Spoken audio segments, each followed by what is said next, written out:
रूसी राष्ट्रपति पुतिन का आज से 2 दिवसीय भारत दौरा। शाम करीब 5 बजे दिल्ली पहुंचेंगे। यूक्रेन जंग के बाद पहली बार भारत दौरे पर आ रहे हैं पुतिन।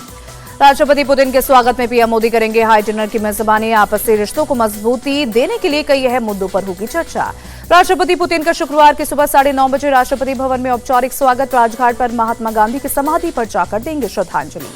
पीएम मोदी और राष्ट्रपति पुतिन के बीच शुक्रवार 11 बजे हैदराबाद हाउस में होगी द्विपक्षीय शिखर वार्ता। रक्षा सहयोग और आपसी व्यापार बढ़ाने पर होगी चर्चा।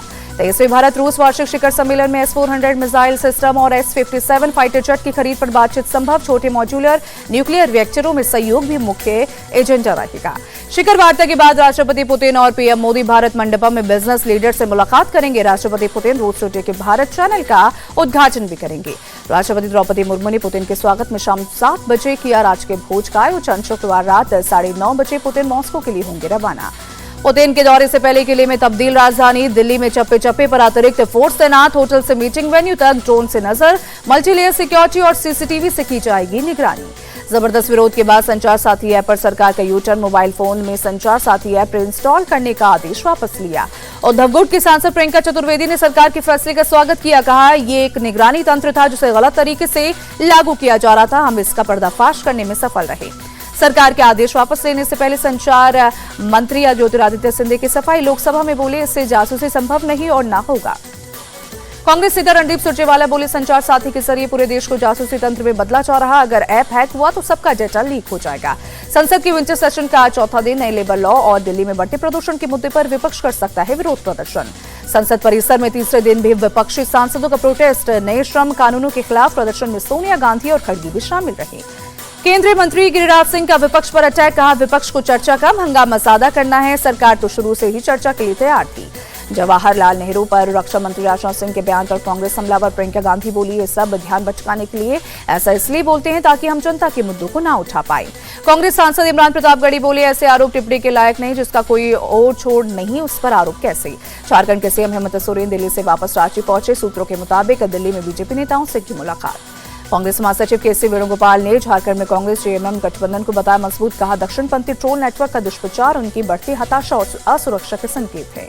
कर्नाटक के deputy CM DK Shivakumar ने दिल्ली दौरे के पीछे किसी राजनीतिक एजेंडे से किया इनकार। कहा, तो उसके बेटे की शादी में आया हूं। दिल्ली में पीएम मोदी से तेलंगाना सीएम की मुलाकात रही। राज्य के विकास से जुड़े कई मुद्दों पर चर्चा। वहीं विधानसभा सत्र के तीसरे दिन राज्यपाल आरिफ मोहम्मद खान का अभिभाषण। राज्यपाल ने नीतीश सरकार की उपलब्धियां गिनाने के साथ भविष्य का रोड मैप रखा। जेडीयू प्रवक्ता नीरज कुमार का तेजस्वी पर अटैक। कहा, राज्यपाल के अभिभाषण के दौरान नेता प्रतिपक्ष का न होगा दुर्भाग्यपूर्ण। वहीं आरजेडी चीफ लालू प्रसाद यादव और उनके परिवार पर आज लैंड फॉर जॉब घोटाला मामले में तय हो सकता है आरोप। दिल्ली का राउस एवेन्यू कोर्ट आज सुनाएगा फैसला। सीबीआई ने चार्जशीट में बड़े पैमाने पर घोटाले का आरोप लगाया। लालू यादव, राबड़ी देवी और तेजस्वी सहित 100 से ज्यादा लोगों को बनाया आरोपी। ममता बनर्जी के आज मुर्शिदाबाद में रैली। एसआईआर के विरोध में जनसभा को करेंगे संबोधित। टीएमसी विधायक हुमायूं कबीर ने 6 दिसंबर को बाबरी मस्जिद की नींव रखने की बात दोहराई। कहा, काम पूरा होने तक मस्जिद की जगह नहीं बताना चाहते। गवर्नर के एक्शन लेने की चेतावनी पर हुमायूं कबीर ने कहा, अगर मैं कानून तोड़ूंगा तो राज्य प्रशासन कार्रवाई करेगा।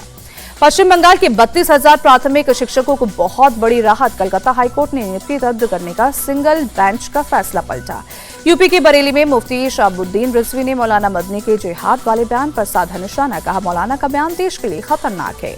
मुफ्ती रिजवी बोले, भारत में जिहाद की जरूरत नहीं है। यहाँ मुसलमान आजादी के साथ रहता है, यहाँ कोई पाबंदी नहीं है।